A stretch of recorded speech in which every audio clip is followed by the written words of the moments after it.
Elements थे उनमें से उनको उन्होंने आगे कर दिया। इन्होंने स्टेज को कब्जा कर लिया और बहुत ही प्रोवोकेटिव स्पीचेस उन्होंने दिया। इससे उनका मंशा शुरू से ही समझ में आ गया कि उनकी मंशा क्या है। फिर भी दिल्ली पुलिस संयम से काम की। अगले दिन सुबह 6:30 बजे से ही वे बैरिकेड तोड़ने को तैयार हो गए। 7:30 पे जो सिंगू पे किसान थे वे उन्होंने मार्च करना शुरू किया और वे मुकरबा चौक पे जो हमारी बैरिकेड है वहां तक पहुंचे। जो अग्रीमेंट के हिसाब से उन्हें दाहिने मुड़ना चाहिए था वो दाहिने ना मुड़ करके और वहीं पे बैठ गए।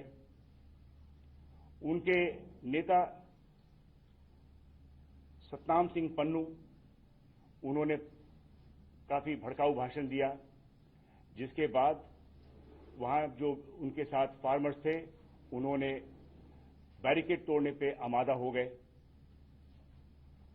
उनके एक और किसान नेता जो दर्शनपाल सिंह वो भी वहां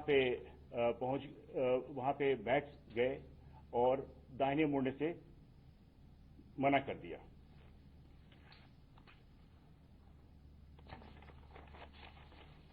इसी तरीके से टीकरी से भी 8 साढ़े 8 के समय में वे लोग भी चल पड़े और गाजीपुर से भी इसी 8:30 के समय पे वे भी वहां से चल पड़े।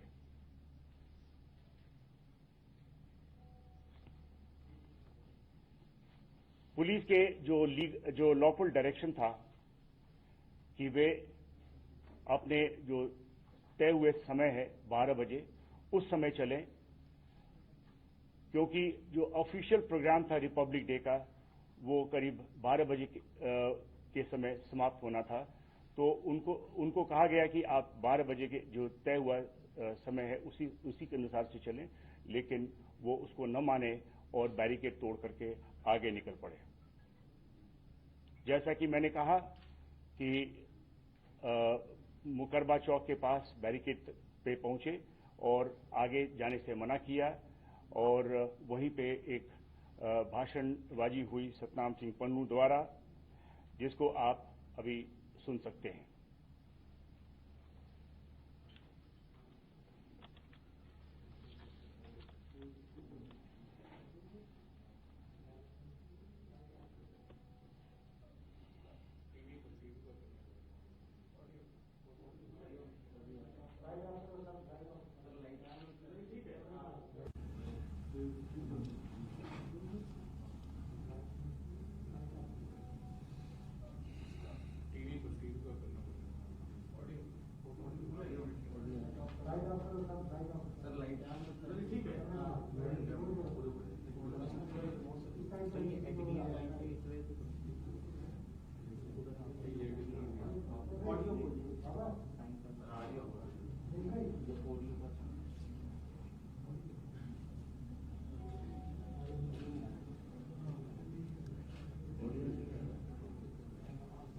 भी कवर किया होगा।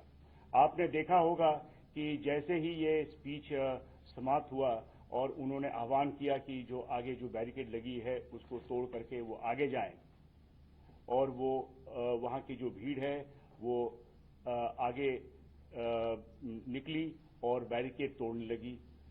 वहां पे जो हिंसा हुई है ये अब हमारे दूसरे स्लाइड में आप ऑडियो अगर नहीं देख पा रहे हो तो नहीं सुन पा रहे हो तो वीडियो आप देख सकते हैं।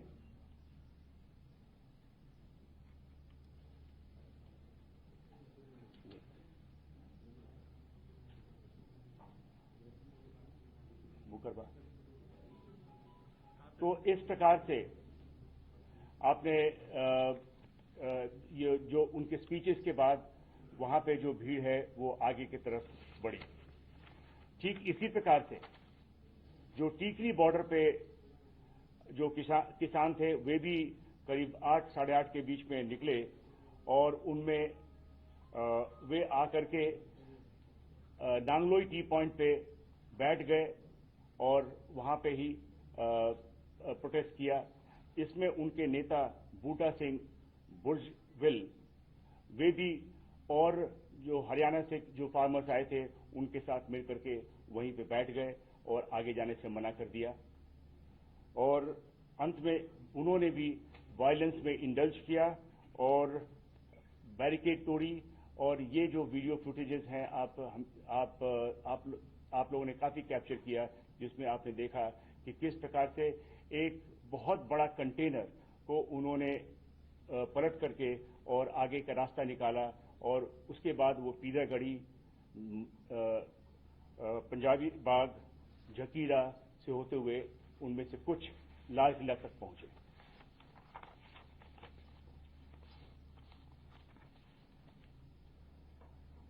उसी प्रकार से गाजीपुर पे जो किसान थे उनमें से जो राकेश टिकायत के साथ जो किसान थे और भी उनके साथ और भी संगठनों के किसान, वे भी इसी प्रकार से वायलेंस में इंडल्ज किया और वे आगे बढ़कर के अक्षरधाम गए। और जबकि बहुतों को वापस भेज दिया गया, कुछ लोगों ने बैरिकेड तोड़ करके वे भी लाल किले तक पहुंच गए। इन सब पुलिस एक्शन में पुलिस ने संयम बरता। पुलिस के पास सभी ऑप्शंस थे, लेकिन पुलिस ने संयम का रास्ता चुना। पुलिस ने संयम का रास्ता इसलिए चुना कि हम जो जान माल की नुकसान नहीं चाहते थे, जो लॉस ऑफ लाइफ होना था उससे हम वो रास्ता न चुन करके हमने संयम का रास्ता लिया। और ये हमारी और उनके बीच में अग्रीमेंट थी। हम जिम्मेवार रहे हैं और हम अपनी बड़े जिम्मेवारी के साथ जो अग्रीमेंट के हिसाब से हम पीसफुल रैली करवाना चाहते थे। ये जो वायलेंस हुई है वो टर्म्स एंड कंडीशंस को फॉलो नहीं करने की वजह से सब हुई है। इन सब जो वायलेंस हुई है, इनमें सभी किसान लीडर्स भी शामिल रहे हैं। कुल मिलाकर के 394 पुलिसकर्मी घायल हुए हैं। इनमें से कुछ अभी भी हॉस्पिटल्स में एडमिट हैं और जैसा हमें जानकारी है इसमें कुछ आईसीयू में भी हैं। इसमें प्रॉपर्टी डैमेज हुआ है पुलिस की 428 barricade, 8 tyre killers, 2 DFMD, 4 x-ray machine, 4 steel gate, window glasses, grills वगैरह, 30 पुलिस की गाड़ियां जिसमें 2 पीसीआर वैन भी हैं और एक पुलिस जिप्सी भी है, 6 कंटेनर्स जिसको इस्तेमाल किया गया था रास्ता रोकने के लिए, और डंपर्स, ये सब सारे डैमेज हुए हैं। पुलिस ने इस दौरान, जैसा कि मैंने कहा, बहुत ही रेस्ट्रेंट का इस्तेमाल किया है, संयम बरता है। इसमें हम लोगों ने टीयर गैस का इस्तेमाल किया क्राउड को कंट्रोल करने के लिए। इस दौरान कई पुलिसकर्मी, जैसा कि मैंने बताया, जख्मी भी हुए। सभी जो रास्तों से जो किसान लाल किले तक पहुंचे, वे रेड फोर्ट के जो रैंपर्ट्स है वहां पहुंचकर वहां पे कई किसान संगठनों के झंडा फहराए और कुछ रिलीजियस झंडे भी फैलाए, जिसको पुलिस ने कब्जे में ली है और अभी हमारा ये केस प्रॉपर्टी है। मैं बताना चाहता हूं कि हम दिल्ली में गैर कानूनी तरीके से किए गए आंदोलन और उस दौरान हिंसा और पुरातत्व विभाग की संपत्ति, एक स्मारक लाल किले पर फहराया गया झंडा को बड़ी गंभीरता से ले रहे हैं। हिंसा करने वालों की वीडियो फुटेजेस हमारे पास है और उसकी विश्लेषण हो रही है। फेस रिकॉग्निशन सिस्टम से जो भी उसमें भाग लेने वाले उनकी पहचान की जा रही है और उनकी अरेस्ट की जाएगी, आगे कानूनी कार्रवाई की जाएगी।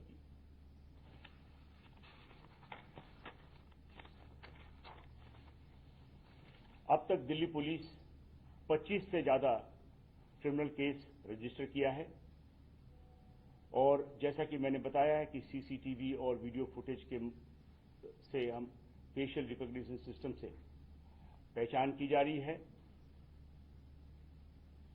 एक चीज सबको बतलाना चाहता हूं कि कोई भी कल्प्रिट जिसकी पहचान होती है और जिसकी शमूलियत पाई जाती है उसको छोड़ा नहीं जाएगा। No one will be spared. जो भी फार्मर्स लीडर्स हैं और उनकी शमूलियत पाई जाती है उनके खिलाफ कानूनी कार्रवाई की जाएगी। राष्ट्र के सम्मान और सुरक्षा में दिल्ली पुलिस किसान संगठनों से पूछताछ करेगी और जो भी कठोर कार्रवाई करनी पड़ेगी वो करेगी। धन्यवाद।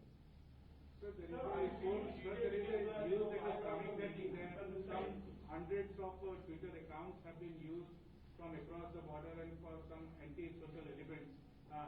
Would you speak on that? What is the status on that? पिछले प्रेस कॉन्फ्रेंस जब की गई थी तो उसमें आपको बताया गया था कि करीब 308 ऐसे ट्विटर हैंडल्स जो क्रिएट किए गए हैं जो विदेशी लैंड से किए गए हैं, पाकिस्तान में किया गया है, जिससे बार बार उकसाया गया था कि ज्यादा से ज्यादा लोग आकर के और दिल्ली के बॉर्डर्स पे किसान ट्रैक्टर मार्च में भाग लें।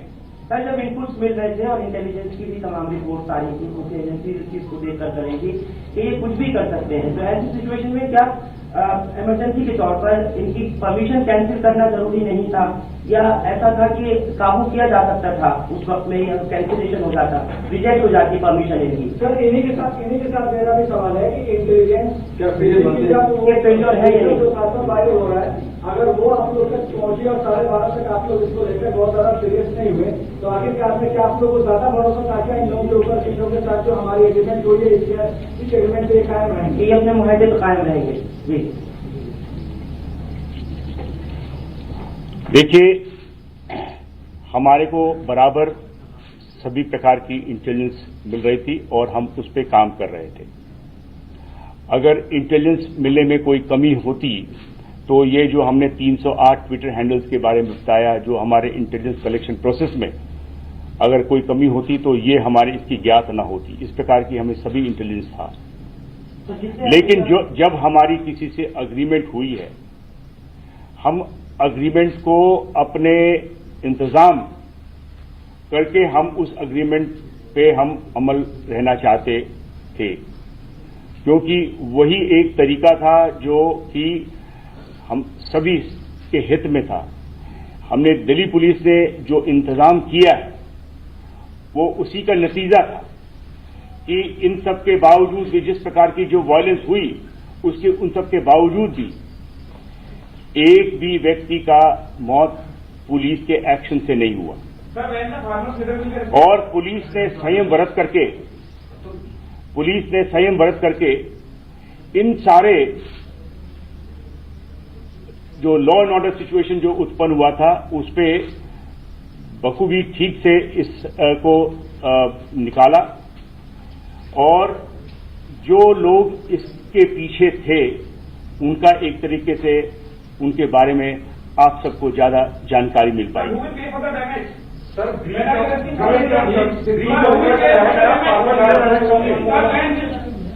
ऑफ ट्रस्ट हुआ है, क्या फार्मर्स लीडर अरेस्ट होंगे? पुलिस के नाम पे लगा मीटिंग हुई, उन्होंने आपको विश्वास दिलाया था, लेकिन उसके बावजूद ब्रीच ऑफ ट्रस्ट रहा, तो क्या फार्मर जो लीडर थे वो सीधा रिस्पॉन्सिबल है, क्या उनके खिलाफ एक्शन नहीं ले रहे? कितने फार्मर लीडर्स के ऊपर FIR हुई?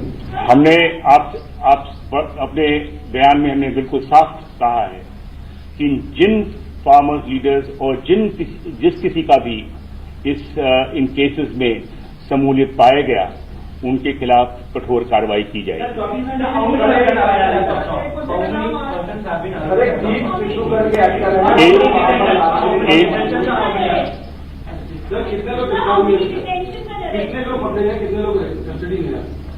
आपको इसके बारे में जो जैसे जैसे केसेस रजिस्टर हो रही हैं और उनमें जो भी कार्रवाई की गई है आपको ब्रीफिंग्स में अलग से ब्रीफिंग में आपको बताया जाएगा।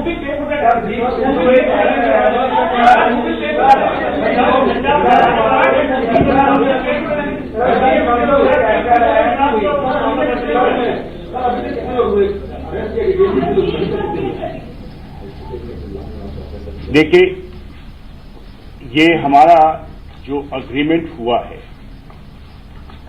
इसमें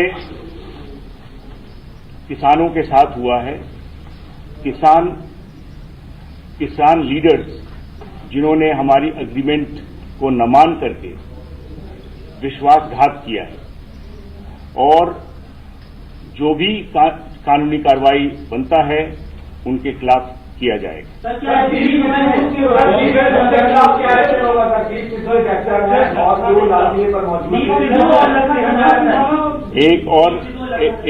एक और आपने जो प्रश्न किया था कि अभी तक कुल 19 अक्यूज का अरेस्ट हुआ है और 50 इसमें अभी डिटेन किए गए हैं और पूछताछ की जा रही है। I'm